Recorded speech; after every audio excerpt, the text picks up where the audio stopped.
Cain and Abel. In the beginning, God created the heaven and earth, the sea, and all that in them is. In his own image,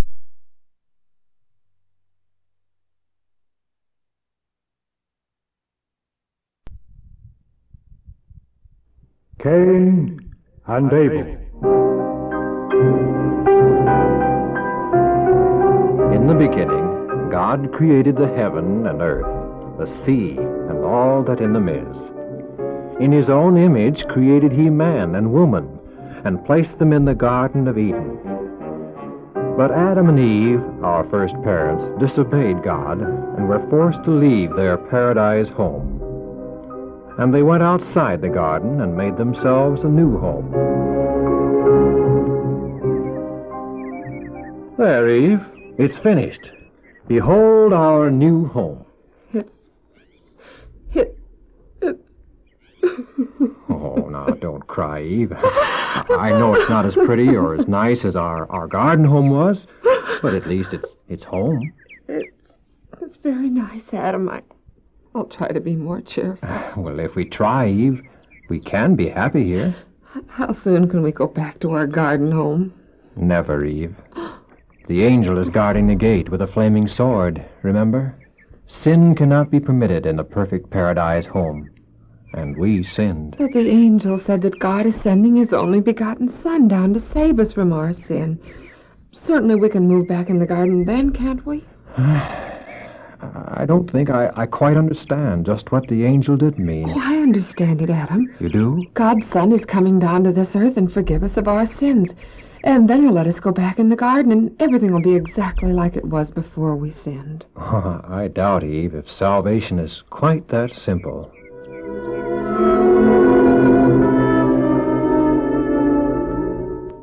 Adam began to till the soil and to earn his bread by the sweat of his brow. Eve, too, began to find happiness in hard work. After a time, a new and wonderful joy came to them. A baby. A boy baby. Just like you, Adam. Oh, Eve, he is our son. He is born in my likeness, as I was created in God's likeness. Oh, he's beautiful. I'm going to name him Cain, for he's sent to me by God. Cain, our son.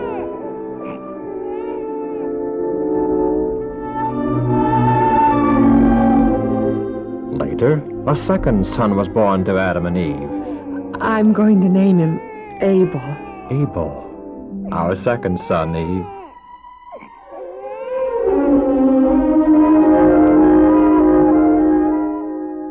As boys, Cain and Abel differed widely in character. Abel had a spirit of loyalty to God and was obedient to his parents. Cain cherished feelings of rebellion and often murmured and complained. But it's hot. I'm tired of pulling weeds. Come on, Abel, let's quit and play around for a while. Not me. Come on. Father said to weed the whole field of corn, and we haven't even done one row yet. But it's hot. Too hot to work. I'm gonna go swimming. Swimming? Sure, why not? Father sent us out here to work, not to swim. He won't know unless you tell him. But Cain, it isn't right to disobey Father. I don't care. I'm going swimming.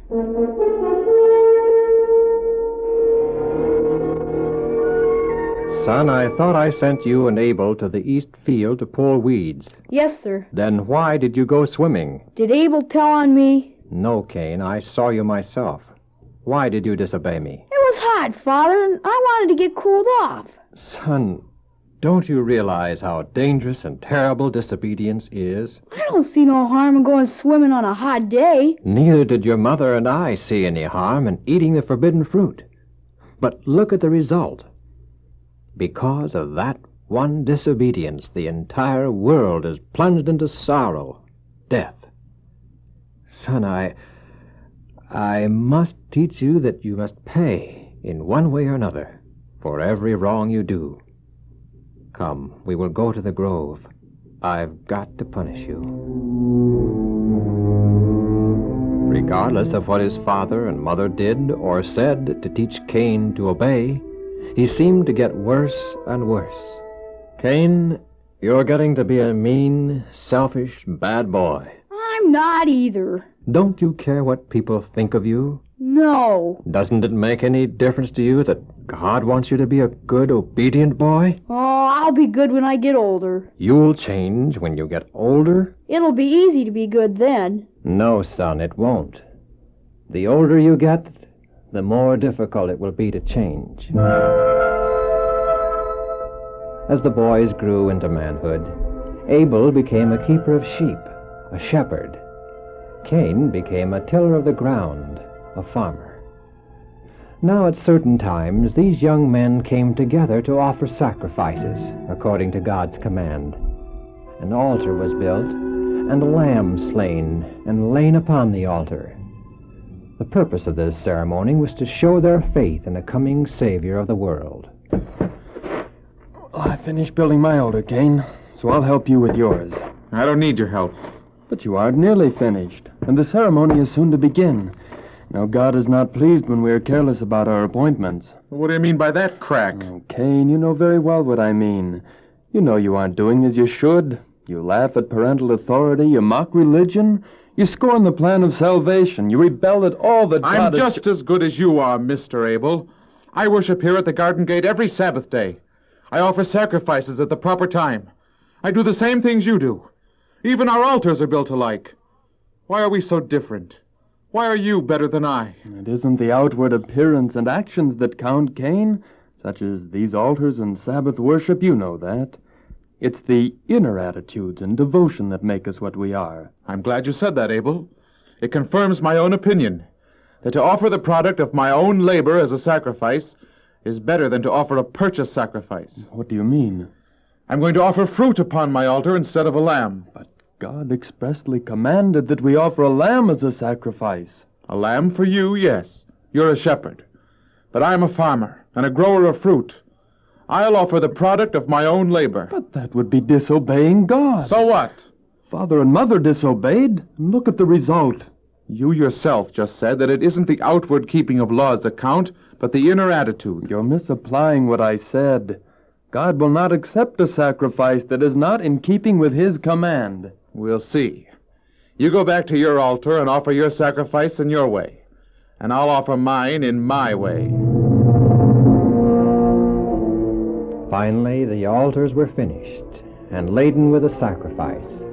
Abel's with a firstborn lamb, Cain with various kinds of fruit. At the proper time, Abel began the ceremonies. O great and mighty God of heaven, upon this anniversary of the first sin, I make this sacrifice, and by this sacrifice I do show my belief in a Savior to come, and my great need for purification from sin. Accept this offering, O God, and consume it by fire from heaven.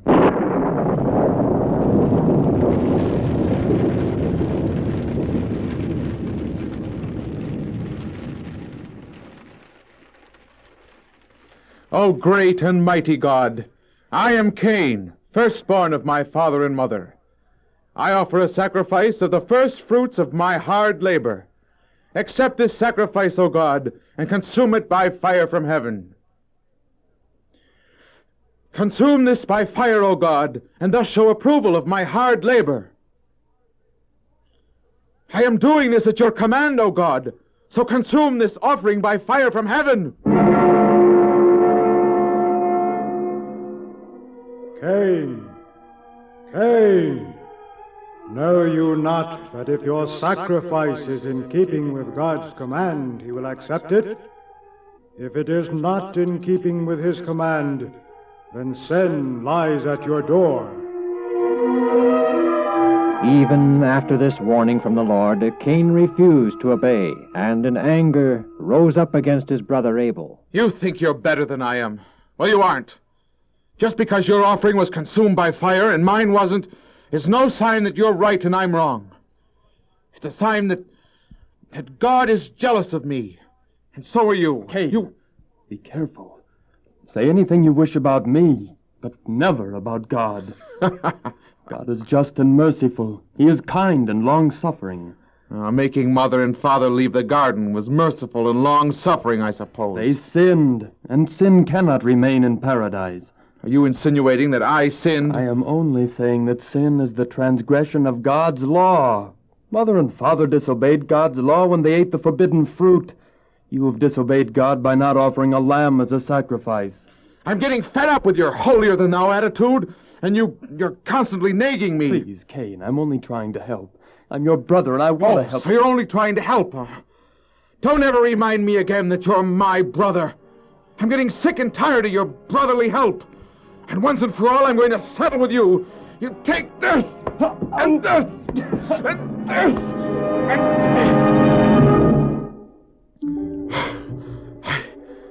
I've killed him. I better get out of here.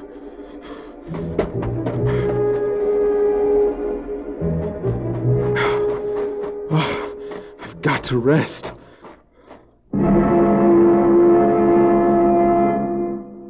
Cain! Cain! Where is Abel, thy brother? I don't know. He's old enough to take care of himself. What hast thou done, Cain? Am I my brother's keeper? Now art thou cursed from the earth, which hath opened her mouth to receive thy brother's blood from thy hand. When thou tillest the ground, it shall not henceforth yield unto thee her strength. A fugitive and a vagabond shalt thou be in the earth.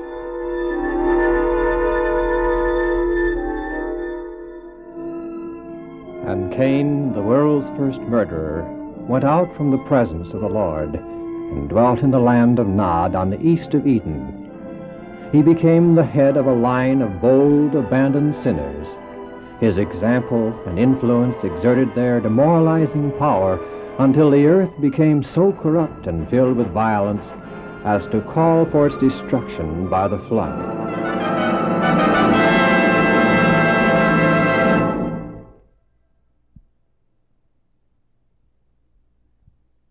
The man who believed what God said.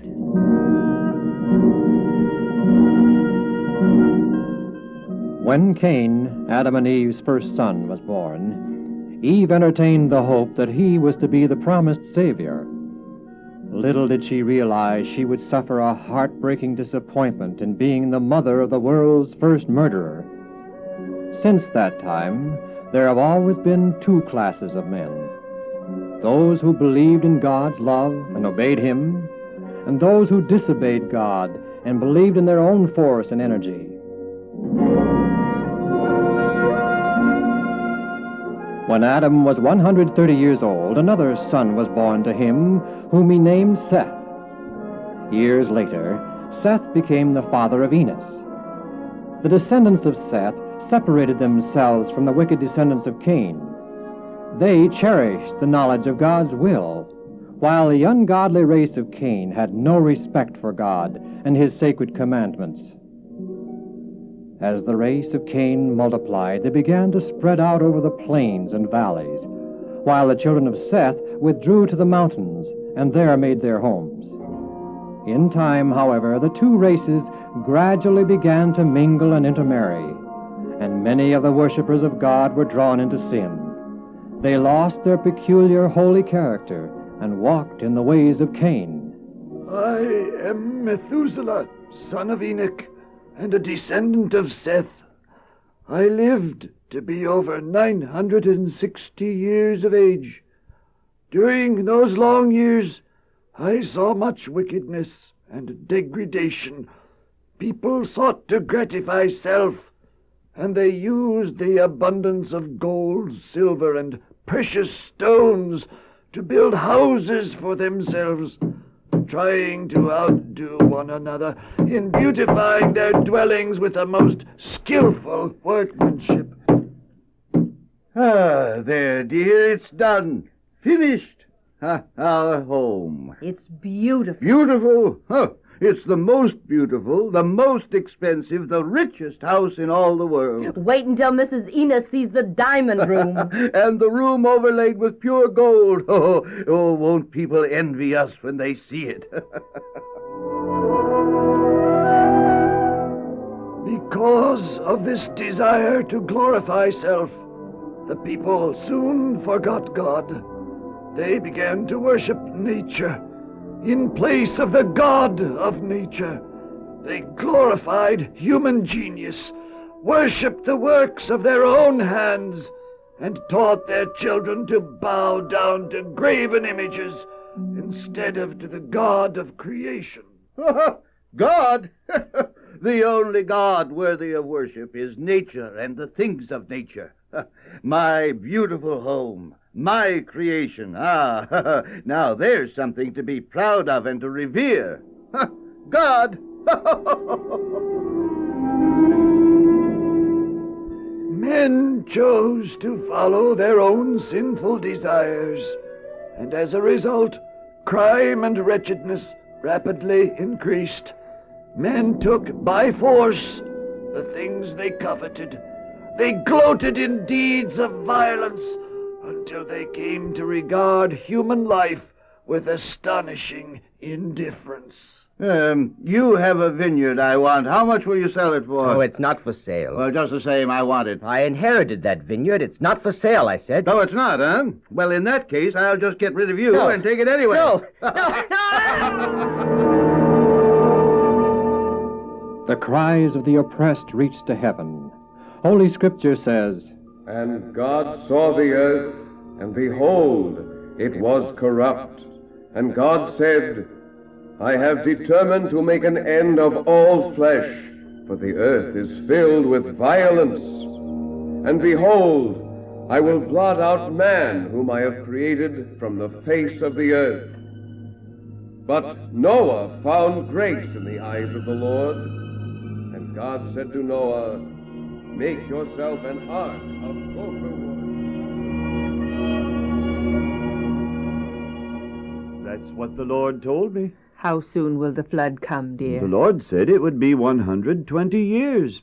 During that time, he commanded that I build an ark, a great boat, which is to house some of all the animals and birds of the air and all the people, those who will listen to the warning and come in for safety. But, Noah, you may be able to build such a boat, but when it comes to preaching, telling all the people that there's going to be a flood, well, dear, even if you could preach, they wouldn't believe you. They'd ridicule you and scorn you to death. It won't be an easy task, but the God that told me to do it, he will also give me the ability and the strength to carry out his command. Well, I suppose you're right.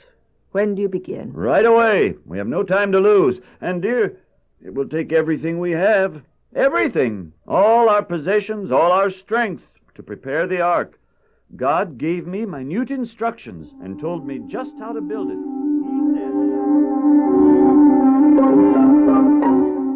So Noah began building the ark in accordance with the explicit instructions from God. Undoubtedly, Methuselah, the grandfather of Noah, helped in this tremendous task. Gopher wood, which would be untouched with decay for hundreds of years, was used to construct the ark. The work progressed slowly. Some years after Noah began building the ark, he had 3 sons, Shem, Ham, and Japheth. They were early taught to help in the building of the ark. They grew up in the atmosphere and excitement attending the ark building. By the time Shem, Ham, and Japheth grew into manhood, the ark was taking shape. It was built to resemble a ship, yet in some respects it looked more like a house. It was 3 stories high, with the only entrance door on one side. Light was admitted from the roof. As the boat grew in size, great crowds came from every direction to see the strange sight and to hear the earnest, fervent words of this peculiar preacher. Why doesn't Noah send all these people away? I think it's a shame that people come from all over the world and... Well, what do they come for? To hear Noah preach the truth? No. to ridicule him and make fun of him. He doesn't want to send them away. Well, certainly he doesn't like to be made fun of. Of course not. He sincerely wishes that everyone would believe and be saved. Then why does he put up with all this derision? Because he says that in this way, everyone will eventually come here and thus be warned of the impending doom. Pretty smart if you ask me. Noah's a very wise man and sincere. But no one believes him. He's so radical in his viewpoints and predictions that people call him the mad preacher. Well, he's not as radical as most people think. But a flood? A flood is against nature, against the laws of nature. God is the God of nature. He is its creator. He controls But the heavens and... People! Why, Sis. People, please, You be sound quiet. as though you believe there will be a My father flood. Noah wants to speak to I want to hear Noah. friends, relatives, and visitors from all parts of the world. Each day at this time, my father speaks to those who have come here. You will want to hear what he has to say about certain facts and the truth concerning the future. My father, Noah.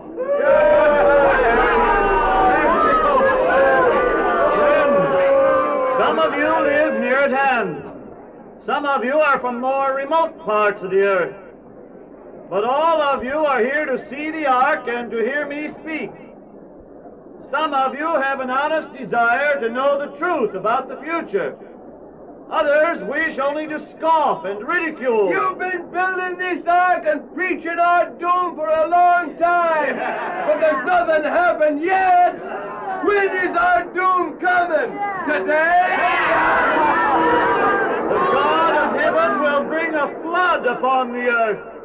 All who are not inside the ark will be destroyed. I believe Noah is right. Oh, don't be so gullible. There can't be a flood. Well, I'm going to find out for sure. How? Ask Noah, I suppose? Yes. I'll go to him personally and find out the truth. I plead with every one of you, put away your evil ways and turn to God. He sees your wickedness.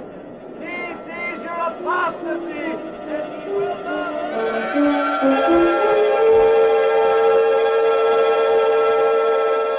Yeah, but, daughter, there can't be a flood. Now, where would the water come from?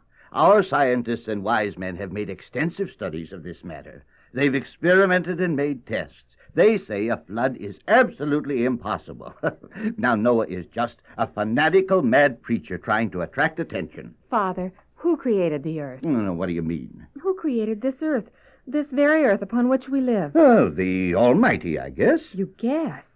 Don't you know if God created it or not? We're told that he did, but that's not proof. Father, when I was just a little girl, you used to take me to see the Garden of Eden. We got close enough to actually see the angel guarding the gate, remember? Oh, yes. Well, so the story of creation and the first sin must be true. God did create the world and all that in it is, including nature. God is therefore the creator of nature. He can change the course of nature. He can do anything. Oh, now, why would God want to destroy the earth and all the people, assuming that there is a God and that he could bring a flood? People are terribly wicked, Father, and you know it. Nearly everyone has completely forgotten God. People worship idols. We do ourselves. We're self-indulgent we're steeped in sin. We condone wickedness of all kinds, and God will I will not have a daughter of mine talking to me like that. Now stop it this instant. I didn't mean to be disrespectful, Father. I just believe there will be a flood, and I want my loved ones to be saved in the ark. And I forbid you to believe Noah. There will be no flood. Understand? But I do believe... I also forbid you to go near the ark again. Disobey me, and you'll be no daughter of mine. Father! I mean it, Mother. I will not permit a daughter of mine to believe such absurdities and mingle with all those crazy fanatics. I don't want it even mentioned in this house again, now, ever. Understand? Yes, Father. All right. Now, see that you obey. Now, Mother, I'm hungry. Have dinner ready in half an hour. I'll be in the conservatory. Oh, Mother. I'm sorry, dear, but your father's right. There isn't going to be a flood, and you shouldn't be so gullible. But there is going to be, Mother. God said so, and God's word never fails. God is a God of law and order. As you yourself say, he ordained the laws of nature. Certainly he will not change them. Destruction is also contrary to God's nature. So is sin. He abhors sin. And sin abounds everywhere, Mother. Why, the people You're are forgetting what your father said. Now you'd better obey him. But, Mother, I believe there will be a flood, and I can't help but talk about it. When the flood comes, I'm going to be inside that ark. And I want you and my sister and Father there, too. Are you saying that rather than give up your nonsensical notions and fancied opinions, you're going to cling to them and allow yourself to be disgraced and disowned? I'm sorry for that, of course, Mother, but I must first of all obey God. Oh, Mother, can't you see how I feel? Can't you understand that there is going to be a flood and all who are not inside the ark will be lost? I'm sorry to have to say this to you, my oldest daughter, but since you insist on disobeying your father by refusing to give up these foolish ideas, you'd better pack up and leave. All right, Mother, if that's your wish. Where's daughter? She's out. Well, when she comes in, tell her that I want to see her. She won't be coming in. She what? She left. Left? For where? I don't know. She just left. She's not coming back. She ran away? You chased her away. I chased her away? You refused to let her believe in the flood and remain here. You disowned her, and she left. Oh. Well, good enough for her. If she's foolish enough to believe in a flood. You used to believe it yourself. I did? When, pray tell? Back when Noah first started preaching a flood. Oh, well, I guess I did, didn't I? Well, maybe there is going to be a flood. Maybe the ark is our only salvation. Maybe we Now listen, you. How many times have I got to tell you that there isn't going to be a flood? There can't be. It's absolutely scientifically impossible. Yes, I know. That's what Adam and Eve thought, too. They just knew that God would not make them leave their garden home. They knew death was against God's nature, and he would not bring death to them. But look what happened. They were wrong, so we can be wrong now. But our scientists and wise men have proved beyond the shadow of a doubt that a flood is impossible. Well, They could be wrong, couldn't they? I'll tell you what I'll do. I'll take you to the ark and let you see and hear for yourself. We'll all go, you and our remaining daughter. We'll make a day of it. Take a picnic lunch. We need a holiday anyway. You two get things ready and we'll get started.